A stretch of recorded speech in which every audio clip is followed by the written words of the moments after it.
Paul Kelly wrote in The Australian this week that Australia now lives in a Labor ascendancy that will run at least until the early 2030s.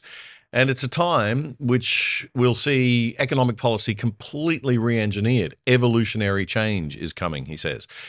And that this will be driven by modern Labor's values and what it thinks it can actually achieve politically in real terms, which, given its huge majority in the parliament and control of the Senate with the Greens, would be probably a heck of a lot right now. Kelly says that while it's still a work in progress, the main elements of Labor's agenda seem to be as follows. A complete rejection of any industrial relations deregulation, so no freeing up things for business owners and bosses in the workplace. Little interest in any public sector spending restraint, so no government tightening its belt at all. So more tax will be needed as a result of that to address a decade of fiscal deficits. A more government-directed industry policy and a renewed emphasis on workforce skills. Greater interventions by the state in the economy, so more socialism and less liberalism. You can forget about more free and market forces-led economy. And enshrining the renewable energy transition as pivotal in reviving economic growth and productivity, not just a part of the mix, but pivotal to growth. There have been some very dumb ideas already floated at the Labor government's Economics Roundtable, previously known as the Productivity Roundtable. To take a look at some of them, we've got our own roundtable on the Roundtable happening this week on The Other Side, and I'm joined by Other Side regulars, former Bloomberg editor and data analyst Dan Petrie, head of the Australia Institute for Progress think tank Graham Young, and economist Gene Tunny. Gentlemen, welcome back. Paul Kelly says evolutionary change is coming. And Labor will be running things well into 2030. So this is a classical liberal economist's worst nightmare, isn't it, Graham? I wouldn't have called it evolution. Devolution? Well, what we need is more devolution in the economy so that people who are close to the decisions that need to be made actually make them and are allowed to get on with things. So no, it won't be that either. It's reversion. All those things, if they're Labor values, they're like, remember that Sally Robbins, I think it was, who lay down in the middle of the Olympics and the racing team? That's what this government is. They're laying down. There is not a single thing there that I'd call a value. It's just laziness. Yeah. We're not going to change a single thing. We don't want to work harder. Okay, if you were running the show, Gene Tunny, what would be your top three things to get productivity going in Australia right away?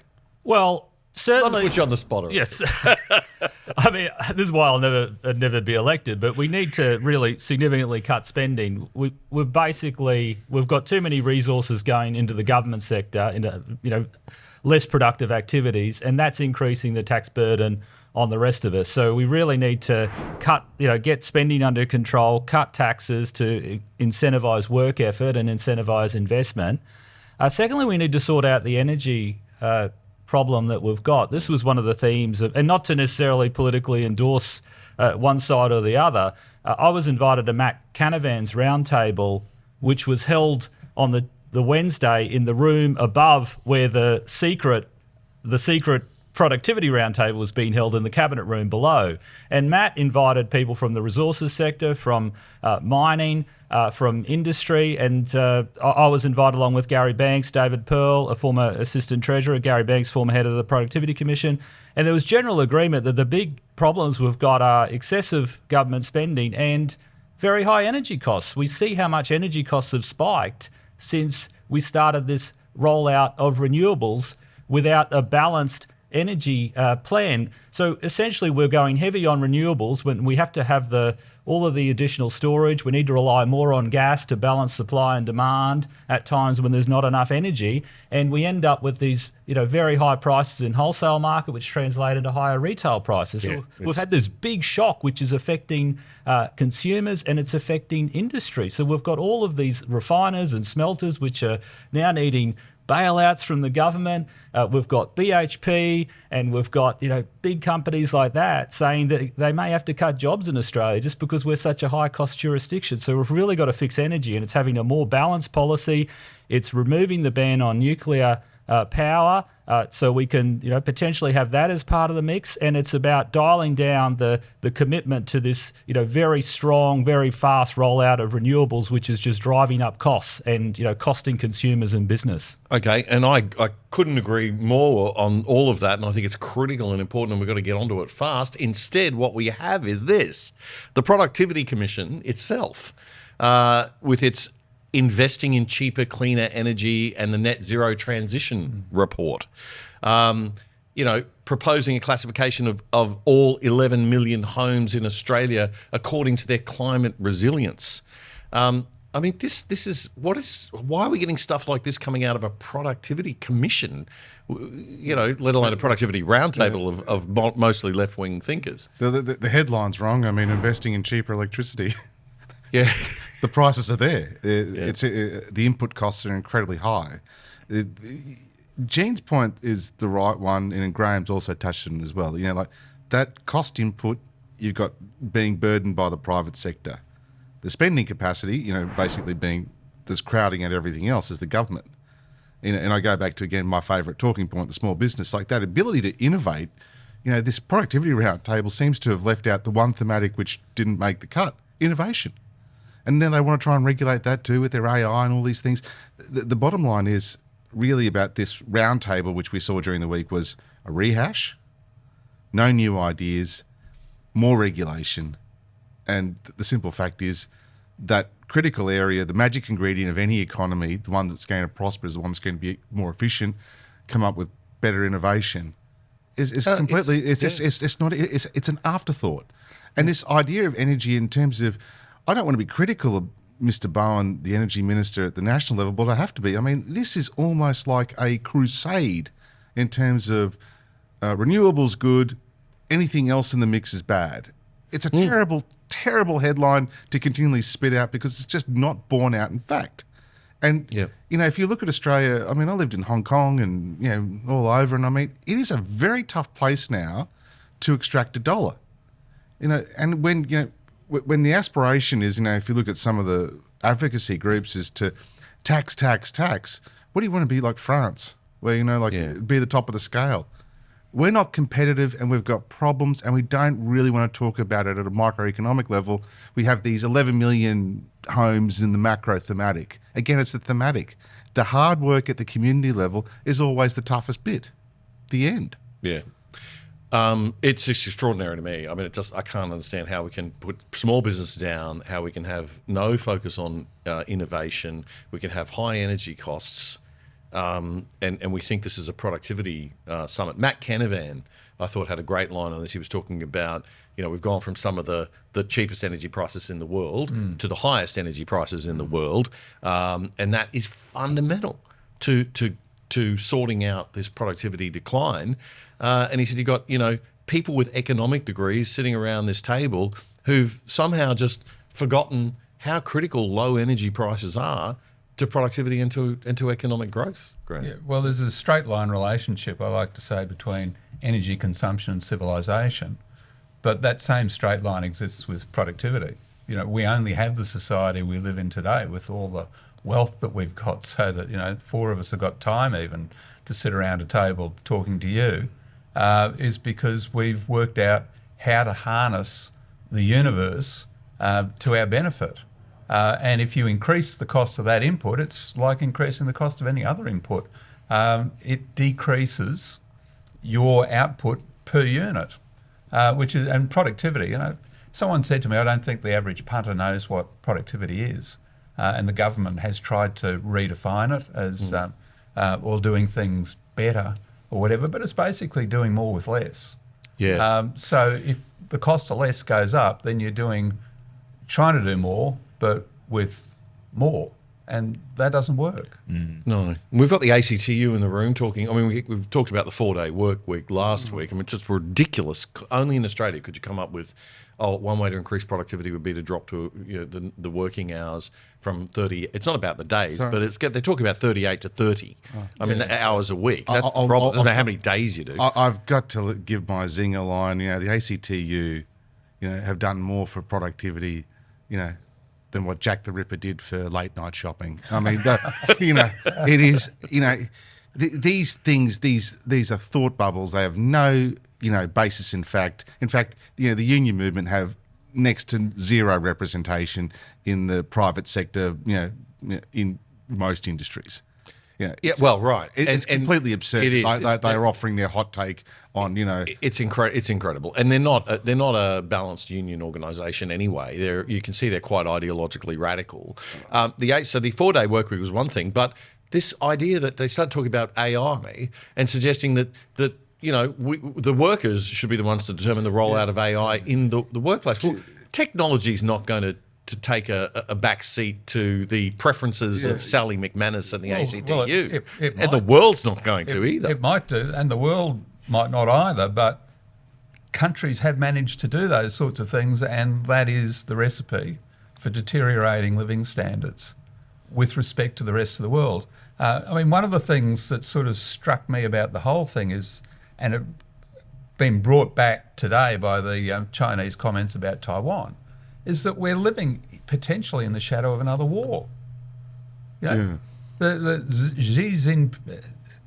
President Xi has said 2027 he wants to have Taiwan taken back.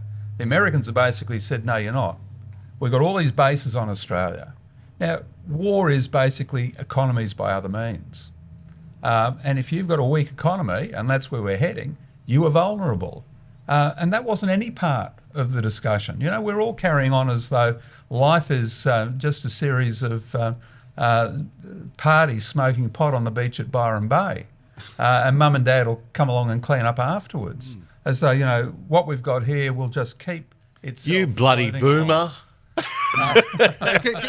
You can't talk like that, you boomer. God forbid. I thought you were going to call me a warmonger. Bad enough with the avocado and the cafe lattes, mate. Can I just say one thing on the AI? Can you imagine Sam Altman, who basically led the ChatGPT in the collective consciousness as we now know it? Could you imagine these guys, just looking at this round table, going, they would have shrugged their shoulders and went, Australia. Australia. They would have gone Australia. The Pacific's version of Canada. That's really what they would have said. This nonsense that you've got these, for a while there, the financial markets thought, we're going to sort these cryptocurrencies out. Guess what? The world moves on. Technologies, regulation is going to find it very, very tough to keep up. Yeah.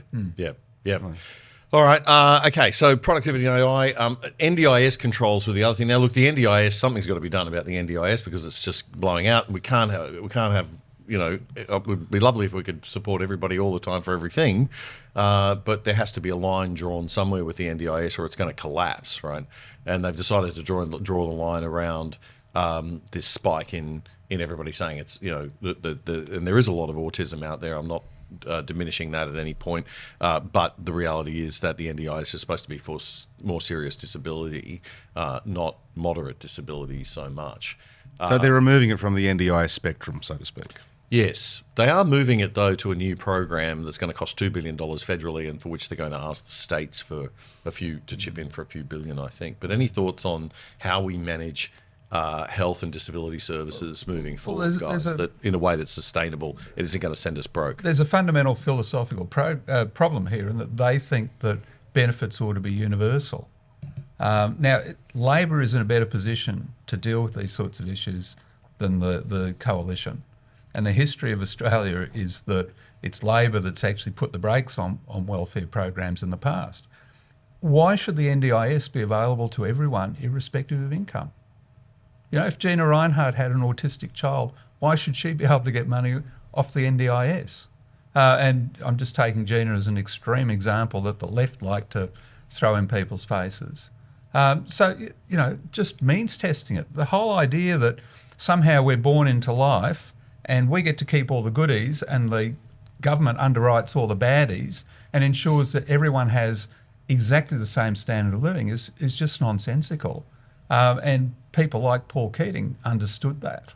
They understood that these programs end up eating a whole lot of other things that are required for people who are also unfortunate or fallen off the wagon. Of course, there's only so much to go around in terms of what we can tax people and you put into the public purse. But people aren't thinking that way. We're not educating Australians to think that way. Well, the problem is that voters have got used to, and I think this is possibly a COVID effect, the idea that government will step in. If there's anything bad there, they will step in and they'll fix it for you. Yeah. They're the ones that ought to be responsible, rather than saying, look, can you say shit happens on this program? You can.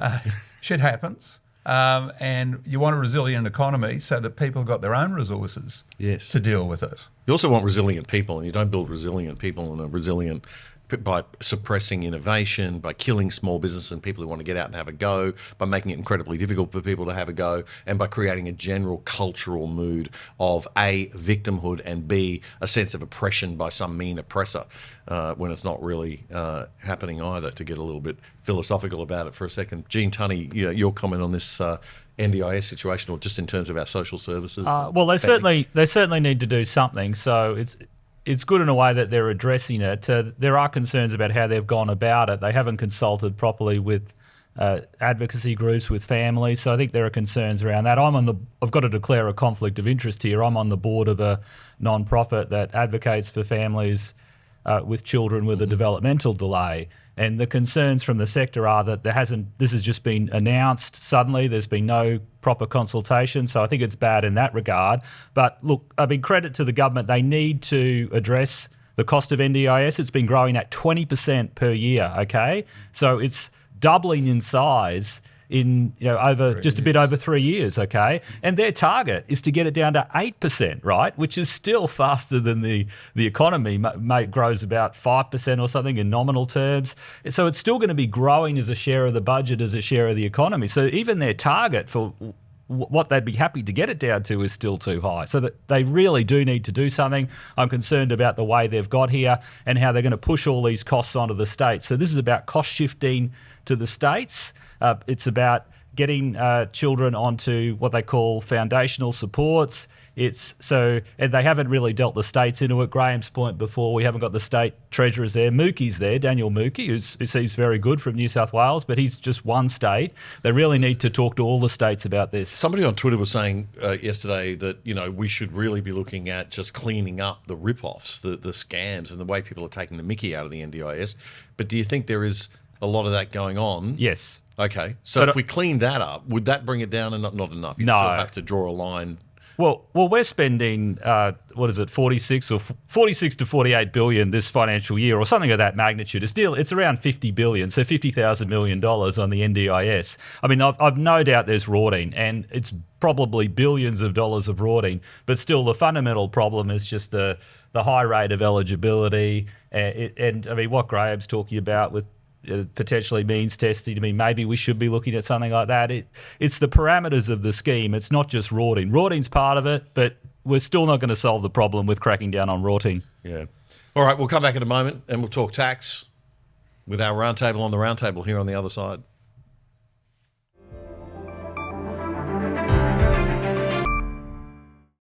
Did you know that with a virtual private network, or VPN, on your computer, tablet, or phone, you can log into your favorite streaming services like Netflix from home with an internet address from anywhere in the world and watch all the shows that they offer in other countries, including stuff in different languages?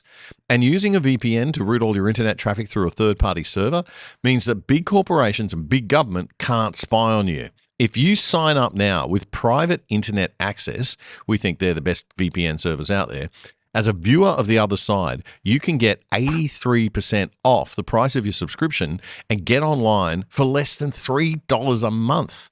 Check it out right now. Go to piavpn.com/otherside. That's piavpn.com/otherside. It's a great service, a rock bottom price, and supporting our sponsor, you are helping to keep The Other Side going and growing. That was a segment clip from our weekly Friday night news show, The Other Side, which you can watch in full by simply going to YouTube and searching up The Other Side Australia. Then you'll find our full shows playlist. You can also find all of our full shows and our segments on our own website, othersidetv.com.au. That's othersidetv.com.au. Help us build a whole new Aussie media by joining us over there and signing up for the exclusive side.